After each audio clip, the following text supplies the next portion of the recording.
বারকান্ত হৃদয় নিয়ে আজকে এখানে হাজির হয়েছি। অত্যন্ত ভালো মনের একজন মানুষ, ভালো ফুটবলার, ভালো একজন রেফারিকে ইনাথগঞ্জের মাঠে যেভাবে সন্ত্রাসী দিল্লি স্টাইলে যে হামলা করা হয়েছে, সেই হামলার চিত্র দেখার পর থেকে আমাদের হৃদয়ে রক্তকরণ হচ্ছে।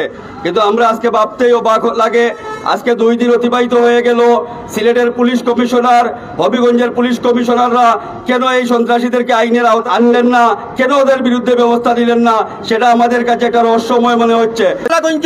হচ্ছে গ্রেটার সিলেটের মধ্যখান। আপনারা কে কোথা থেকে আসলেন আমাদের জন্য আপোষ করার জন্য, বিচার করার জন্য? এইটা মুরব্বীরা দেখবেন। কিন্তু আমরা বলতে চাই, আমরা কোনো শর্ত মানব না, এই উসমানীনগরবাসী শর্ত মানবে না। ইনশাল্লাহ মুরব্বীদের কথা আমরা মানবো। আসাম আলী ভাই সর্বোচ্চ বিচার না হয়, আমরা কঠোর থেকে কঠোর, আমরা ওখানে আজকে মানব বন্ধ করেছি, আমরা রাজপথ বন্ধ করবো, প্রয়োজন আমরা নবীগঞ্জ ইয়াদগঞ্জ যাবো। আর যদি বিচার হয়ে যায়, আমাদের মুরব্বীরা এই বিচারও যদি একটা সম্ভাবনা হয়ে যায়, তাহলে আমরা একা করে যাবো। না হলে আজকে বাদ থেকে পরবর্তী যে মানববন্ধন হবে, আমরা মিছিল সহকারে, আমরা উসমানীনগর প্রেস ক্লাব নিয়ে, প্রত্যেক সাংবাদিক নিয়ে আমরা কঠোর থেকে কঠোর আন্দোলন যাবো। আসলে আসাম আলী ভাইয়ের উপরে যে নির্যাতনটা হয়েছে সারা দেশের মানুষে দেখছে, তো এটার প্রতিবাদও লাগি আমরা গতকালকে সিলেট রেফারি অ্যাসোসিয়েশন বইছি, আমরা একটা পদক্ষেপ নিচ্ছি। আমরা ইনশাল্লাহ আপনাদের এখন যখন কইলাম বইলাই কইতাম না, আমরা এটা একটা পদক্ষেপ নিয়েছি। এবং আমরা সিলেট পুলিশ কমিশনারের সাথেও আমার সেক্রেটারি আজিম ভাই আলাপ করা হয়েছে, এখনও আমরা আলাপ করিয়া আইছি।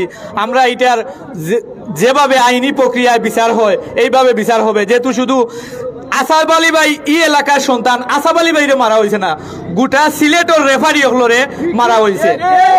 আমরা এটা আপনারা যদিও প্রতিবাদ করবা, ঠিক আছে, আমরা আরো বড় আকারে প্রতিবাদ করব বা প্রতিবাদ জানাইরাম। আসাম আলী ভাই এত সুন্দর মনের মানুষ, এত ভদ্র মানুষ আর দ্বিতীয়ত হতে পারে না। সম্মানিত উপস্থিতি, আসাম আলী ভাইয়ের উপরে যে হামলা করা হয়েছে, সেই হামলার তীব্র নিন্দা ও প্রতিবাদ জানাই। খেলোয়াড়দের মধ্যে সমস্যার সৃষ্টি হয়ে তারা যে সংঘর্ষ লিপ্ত হয়েছিল, এই সংঘর্ষে আমাদের এই আসাম আলীকে আসাম আলীর উপরে যে হামলা করেছেন এবং আসাম আলী আক্রান্ত হয়েছেন, আমরা উসমানীনগরবাসী এই সংবাদ শুনে অত্যন্ত ব্যথিত এবং মর্মাহত হয়েছি। তার প্রেক্ষিতে আজকের এই মানববন্ধন এবং আসাম আলীর উপর এই হামলার তীব্র নিন্দা এবং প্রতিবাদ জানানো। প্রিয় বন্ধুগণ, ইতিমধ্যে ইনাথগঞ্জের স্থানীয় অত্যন্ত প্রবীণ মুরব্বিয়ান যারা এই খেলার সাথে সংশ্লিষ্ট ছিলেন, ওনারা আমাদেরকে সাথে নিয়ে, সংশ্লিষ্ট ব্যক্তিদেরকে সাথে নিয়ে, সাংবাদিক ভাইদেরকে সাথে নিয়ে আজকে সকাল 10টায় আসাম আলীর বাড়িতে, আসাম আলীর শয্যাপাশে গিয়ে ওনারা সহমর্মিতা প্রকাশ করেছেন এবং ওনারা দ্ব্যর্থহীনভাবে করজোড়ে নিবেদন করেছেন উসমানীনগরবাসীর সাথে। আমি এটা এনশিওর করতে চাই, ওনারা যেভাবে হোক, আমরা যেভাবে চাইব, মানে ফুটবল বিশেষ করে রেফারি নেতৃবৃন্দ এবং খেলোয়াড় নেতৃবৃন্দ, ওনারা ওনাদের আইনানুগ ভিত্তিতে ওনারা যেভাবে চাইবেন, স্থানীয় পর্যায়ে এই বিষয়টা সর্বোচ্চ পর্যায়ে ওনারা মীমাংসা করে দেওয়ার জন্য প্রস্তুত রয়েছেন এবং ইতিমধ্যে ওনারা তাজপুর অবস্থান করছেন। এই প্রোগ্রামের পরে নেতৃবৃন্দ ওনাদের সাথে বসবেন, বসে পরবর্তী সিদ্ধান্ত নেবেন। আমার খেলোয়াড়দের সুনাম করি অনেক জায়গাতে নেতারা আছে। আজকে আমার আসাম আলী ভাই আমার ছোট ভাই, আমি ছোটতে গিয়ে তার জন্ম আমার হাতে, আজকে আসাম আলীর অপমানে আমি সইতে পারছি না। আমি একজন মহিলা, এই মানববন্ধনে ছুটে আসছি। আমার উসমানীনগরের খেলোয়াড়ের কোনো আঘাত করলে আমরা মেনে নিতে পারবো না।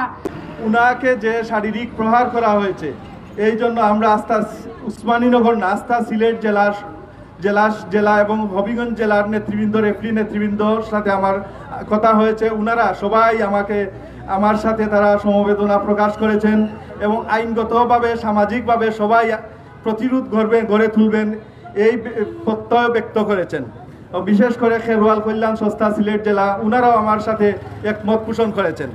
উনারা আমাকে বলছেন, আমরা আগামীতে সিলেট বিশাল আকারে যেন যদি কোনো ব্যবস্থা না হয়, তারা আমাদের সাথে মানববন্ধন করবেন বা বিভিন্ন সামাজিক আন্দোলনে তারা যুক্ত হবেন। সিলেটের জেলা রেফারি অ্যাসোসিয়েশন এবং খেরওয়াল কল্যাণ সংস্থার সব নেতৃবৃন্দ আমার সাথে সহমর্মিতা প্রকাশ করেছেন। সুপ্রিয় উপস্থিতি, আমি এখানে আসার আগে আমার একটু দেরি হয়েছে আসতে।